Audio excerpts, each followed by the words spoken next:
ہندوستان کی تاریخ پڑھی جاتی ہے اس میں لکھا ہے کہ محمود غزنوی رحمۃ اللہ علیہ لالچی آدمی تھا، اس لیے ہندوستان پہ 17 حملہ کیا اور سب دولت لوٹنے کے لیے کیا گیا۔ کیا اس نے صرف دولت لوٹنے کے لیے جنگ کی تھی؟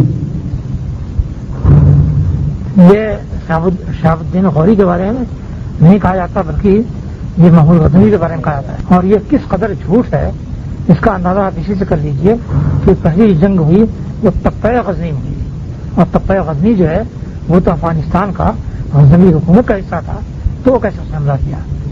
اور پھر یہ حملہ جو ہوا تھا محمود غزنوی کے زمانے میں نہیں بلکہ اس کے بعد سبکتگین کے زمانے میں ہوا تھا، اب اس کو بھی محمود غزنوی کے سلاح کے ڈال دیا جاتا ہے۔ تیسری بات یہ ہے کہ محمود غزنوی نے دریائے سندھ پار کرنے کے بعد تقریباً بنارس کے قریب تک اس نے زمین پر حملہ کیا تھا، یا وہاں تک اس کی فوج گئی تھی۔ اس پوری زمین میں سینکڑوں مندر پڑتے ہیں اور ہزاروں بت پڑتے ہیں۔ کہا تھا کہ وہ بت شکن تھا، اگر بت شکنی تھی تو ظاہر بات ہے کہ ہزاروں بت جو پڑتے تھے سب کو توڑ پھوڑ کے ختم کر دیتا، مگر اس نے تھانیسر کے 3 بتوں اور مہاون کے 3 بتوں کے علاوہ کوئی بت نہیں توڑا۔ تو آخر کیا بات تھی؟ خود افغانستان میں بت موجود تھے، ان کو بھی اس نے نہیں توڑا۔ آج کی طالبان کی حکومت توڑ رہی ہے، یا سارے بت جو ہیں اسی زمانے کے تھے، ان کو بھی اس نے نہیں توڑا۔ تو اگر بت شکنی تھی، اس کا مقصد بت شکنی تھا، تو ظاہر بات ہے کہ راستے میں جتنے بت پڑتے تھے سب کو کڑھا چاہتے ہوئے چلا جاتا۔ اور اگر دولت لوٹی مقصود تھی تو سومناتھ میں جا کر کے اس نے بت توڑا، اور اس بت سے ملنے کی کچھ امید نہیں تھی، اگرچہ بہت سے خزانہ نکلا مگر خزانہ ملنے کی امید نہیں تھی، اور اس بت کو بچانے کے لیے ہندیوں نے اتنا زیادہ پیشکش کی تھی کہ اس کا 10واں حصہ بھی اس کو ملنے کی امید نہیں تھی۔ تو اگر اس کا مقصد خزانہ لوٹنا ہوتا تو ظاہر بات ہے کہ وہ پیسہ لے لیتا اور واپس ہو جاتا، مگر اس نے پیسے نہیں دیے بلکہ بت توڑنے پر اصرار کیا اور اسے توڑ کر کے چھوڑا۔ بات یہ تھی کہ تھانیسر میں وہاں کے پنڈتوں نے 3 بت ایک باغ میں لے کر رکھ دیا تھا، اور اس کے بعد صبح کو اعلان کیا، بالکل بابری مسجد کی طرح قصہ ہے کہ رات میں لے کر کے بت رکھ دیا اور صبح میں اعلان کیا کہ صاحب ہمارے دیوتاؤں نے جنم لیا ہے، ان کے دیوتا جو ہیں وہ جنم لیتے ہیں، تو ہمارے دیوتاؤں نے جنم لیا ہے اور یہ محمود غزنوی کو نشٹ کر کے چھوڑیں گے، اس لیے سارے ہندوستان کے لوگ لڑائی کے لیے آؤ اور چندے دو۔ چنانچہ پورے ہندوستان سے چندے جمع ہونا شروع ہوئے، یہاں تک کہ عورتیں جو چرخہ کاٹتی تھیں وہ بھی پیسے بچا بچا کے دے رہی تھیں، اور سارے ہندوستان سے ہندو جمع ہوئے محمود غزنوی کے لڑائی کے لیے۔ محمود غزنوی نے ان کو پشاور کے پاس جو ہے شکست دی، اور شکست دینے کے بعد اس نے دیکھا کہ جب تک یہ بت رہیں گے اس وقت تک یہ فتنہ ختم نہیں ہوگا، کیونکہ ہندوؤں کے دماغ میں یہ بات بیٹھی ہوئی ہے کہ محمود غزنوی ہی کو نشٹ کریں گے، لہذا ان بتوں ہی کو نشٹ کر دیا جائے۔ چنانچہ وہ آگے بڑھا اور اس نے جا کر کے ان بتوں کو توڑ دیا۔ جب بتوں کو توڑ دیا پھر ٹھنڈے پڑ گئے۔ اس کے بعد مہاون کے پنڈت لوگ تیار ہوئے، کہا کہ اصل میں تم لوگوں کے جو بت تھے وہ نامرد تھے، ہمارے یہاں بتوں نے جنم دیا ہے، یہ مرد ہیں اور یہ محمود غزنوی کو نشٹ کر کے چھوڑیں گے۔ چنانچہ اب ان سبوں نے جمع کرنا شروع کیا، پورے ہندوستان سے پیسے جمع کرنے شروع کیے اور فوج جمع کرنی شروع کی۔ تو محمود غزنوی نے دوسرا حملہ جو کیا اس کے اندر مہاون کے بتوں کو جا کے توڑ دیا، لوگ ہم وقت جو مجھ کو نشٹ کرنے والے ہیں وہ خود نشٹ ہو جائیں۔ اب جب وہ بھی برباد کر دیے گئے تو اس کے بعد سومناتھ کے لوگوں کو جوش آیا، وہ دکھانا شروع کیا کہ دیکھو سمندر جو ہے وہ آتا ہے اور اس کے چرن چھو کر کے جاتا ہے، یہ محمود غزنوی کو نشٹ کرے گا، اور تم دونوں جگہ تھے جو معبود تھے بت تھے وہ دونوں نامرد تھے، اس لیے وہ کچھ نہیں کر سکے۔ جب یہ معاملہ ہوا تو گجرات تک ہندو جانا شروع ہوئے اور گنگا کا پانی بنارس یا متھرا سے لے کر کے گجرات جاتا تھا سومناتھ، اس طرح سے چڑھنا شروع ہوا۔ اس نے دیکھا کہ اب یہ فتنہ پھر زور پڑ رہا ہے اور جب تک اس بت کو توڑے گا نہیں اس وقت تک یہ فتنہ ختم نہیں ہوگا۔ چنانچہ اس نے جا کر کے اس مندر میں اس بت کو توڑ دیا۔ خود اس مندر کے اندر یہ حال تھا کہ لکھتے ہیں کہ 500 دیوداسیاں رہتی تھیں، وہاں جو یہ تھے پوجا کرنے والے پجاری تھے، ان کی خدمت کے لیے 500 دیوداسیاں رہتی تھیں. آپ اندازہ کر سکتے ہیں کہ کتنی بڑی تعداد میں یہ پجاری رہتے تھے، اور ہر پجاری کے پاس ایک پاکن بت ہوا تھا. محمود غزنوی نے اور کسی بت کو نہیں توڑا، صرف اس بڑے بت کو توڑا جس کے بارے میں ان کا خیال تھا یہ محمود غزنوی اور اس کی حکومت کو نفس کرے گا. چنانچہ اس کو توڑ دیا تو فتنہ وہاں سے ختم ہو گیا. یہ قصہ ہے. اور باقی یہ حریص اور لالچی جو زکوٰۃ صدقات و خیرات اور زلزلے کے لیے امداد ملنے والی اپنے جیب میں ڈال رہے ہیں، یہ کمبخت اس طرح کی گندی بات کہے گی، جو خود حرام خور ہیں اور دوسروں کی امداد لے کر کے اپنا پیٹ پال رہے ہیں. السلام علیکم شیخ صاحب، کیا ہمارے ہندوستان کے عالم لوگوں کے لیے ہندوؤں کو دین کی دعوت ہندوستان کے عالم لوگوں نے ہندوؤں کو دین کی دعوت دی ہے یا نہیں؟ شکریہ صاحب. ہندوستان کے عالم لوگ جو ہیں وہ تو مسلمانوں کو آپس میں جنگ کی دعوت دے رہے ہیں، مارو بھاگیوں کو، ختم کرو. تو کیا ہے، ایک آدمی نے ایک وظیفہ نکالا تھا، نعم المولا اور نعم الوکیل، بھابھی کے سامنے ٹھوکو کیل. تو ہمارے یہاں علماء کا کام یہی ہے، اس لیے وہ کیا ہندوؤں کو دعوت دیں گے اور ان سے کیا امید رکھی جا سکتی ہے؟ کچھ لوگ تھوڑے تھاڑے سے ہیں جو دعوت دیتے ہیں اور ان کی دعوت بھی کامیاب جا رہی. اللہ تعالیٰ مزید توفیق ہوتے ہیں. کچھ لوگ کہتے ہیں کہ پڑھے لکھے لوگوں کو قلمی جہاد کرنا چاہیے اور عملاً یعنی وادی میں جا کر جہاد نہیں کرنا چاہیے. اس کے بارے میں کہتے ہیں کہ قلمی جہاد سے زیادہ لوگوں تک آپ اپنی بات پہنچا سکتے ہیں. مہربانی فرما کر روشنی ڈالیں.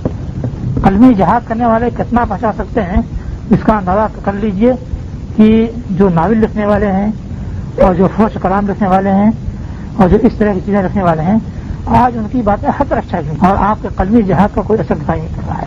اور کیوں ان کو نہیں جانا چاہیے جب نہیں جہاد کرنی چاہیے؟ نبی کریم صلی اللہ علیہ وسلم کے ساتھ جہاد کرنے والوں میں سب سے زیادہ معروف قرہ ہوا. چنانچہ یمامہ کی جنگ ہوئی تو یمامہ کی جنگ میں سب سے بڑھ کر کے قرآن کے علماء جو تھے وہ انہوں نے کام کیا. کئی مرتبہ دشمن آگے آ گیا اور لڑنے والے پیچھے ہو گئے. اس کے بعد حضرت خالد مریض نے کہا کہ الگ ہو جائے، جو قرآن قرآن ہیں اور جو اسلام کے اندر سابقہ رکھتے ہیں وہ آگے آئے. چنانچہ قرآن قرآن آگے آئے اور انہوں نے لڑائی کی اور مارتے دھاڑتے ہوئے مسلمان کذاب کو ختم کیا. اس میں حضرت سالم مولا ابو حذیفہ تھے، انہوں نے جھنڈا اٹھایا تو لوگوں نے کہا کہ دیکھو جھنڈا لے رہے ہو، ایسا ہو کہ تمہاری طرف دشمن آ جائے. کہا کہ میں تو بہت برا قرآن کا جاننے والا ہوا، اگر میری طرف دشمن آ جائے تو. چنانچہ انہوں نے زمین کھود کر کے اس میں اپنا پاؤں ڈالا اور اس کو پاٹ کیا، جھنڈا کھڑا کیا. اور ان کے ساتھ انصار کا جھنڈا جنہوں نے لیا تھا انہوں نے بھی شہید ہوئے دونوں، مگر لڑتے رہے. اور قرآن اتنی تعداد میں شہید ہوئے کہ حضرت عمر رضی اللہ تعالیٰ آئے حضرت بکر رضی اللہ عنہ کے پاس اور کہا کہ دیکھیے یہ ماما میں قرآن کی کا بڑا قتل ہوا ہے، اور اگر ایسے ہی چند جگہوں پر قرآن قتل ہوتے رہے تو مجھے خطرہ ہے کہ بہت سا قرآن جو ہم کے ساتھ چلا جائے گا، لہذا قرآن کو جمع کیجیے. چنانچہ حضرت بکر رضی اللہ تعالیٰ نے قرآن کو جمع کرنے کا انتظام کیا.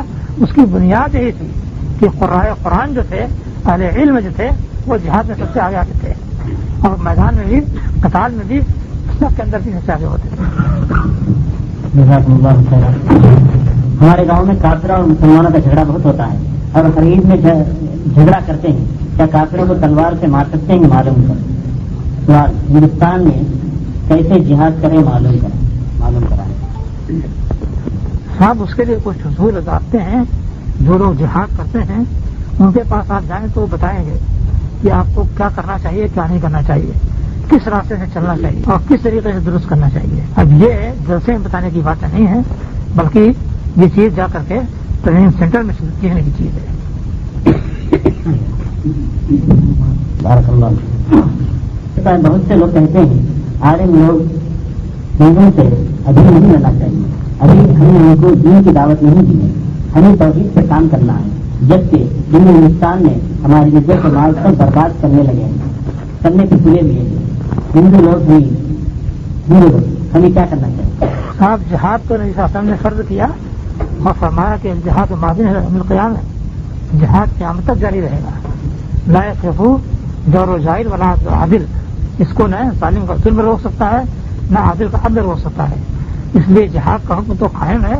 اس کے بارے میں اگر اس طرح کی بات کرتے ہیں کہ بھی نہیں لڑنا چاہیے تو یہ اصل میں اپنے نفس کے اندر جو بزدلی ہے اس کو چھپائے ہوئے ہیں اور اس کو ظاہر نہیں کر رہے ہیں، ورنہ یہ کوئی حقیقی بات نہیں ہے اور معاملہ سر سے اوپر جا رہا ہے، اب اس کو برداشت کرنے کی گنجائش نہیں ہے۔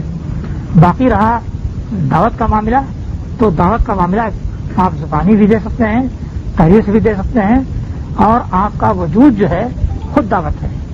علامہ اقبال نے ایک مرتبہ کہا تھا کہ یہ بات کسی کو نہیں معلوم کہ مومن قاری نظر آتا ہے، حقیقت میں ہے قرآن، کہ مومن دیکھنے میں تو معلوم ہوتا ہے کہ قرآن پڑھ رہا ہے، مگر وہ حقیقت میں خود قرآن بنا ہوا ہے، یعنی دوسرے لوگ اس کو پڑھ رہے ہیں۔ تو آپ کا وجود جو ہے یہ خود دعوت ہونی چاہیے۔ اتحاد اتفاق کے لیے دعوت کا کیا طریقہ ہونا چاہیے؟ دیکھیے، جو لوگ مسلمانوں میں اتحاد اتفاق کا خواب دیکھ رہے ہیں وہ محض خواب ہے، کبھی متحد نہیں ہو سکتے۔ نبی کریم صلی اللہ علیہ وسلم نے فرمایا تھا کہ اذا وقع السيف في امتي فلا يرفع ولا يرفع، جب میری امت میں تلوار پڑ جائے گی تو قیامت تک نہیں اٹھائی جا سکتی۔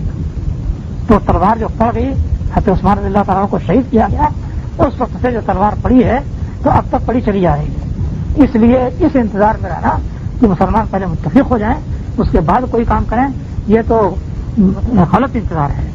البتہ لوگوں کو کلمے اور کتاب و سنت کی دعوت دے کر کے متحد کرنے کی کوشش کرنی چاہیے۔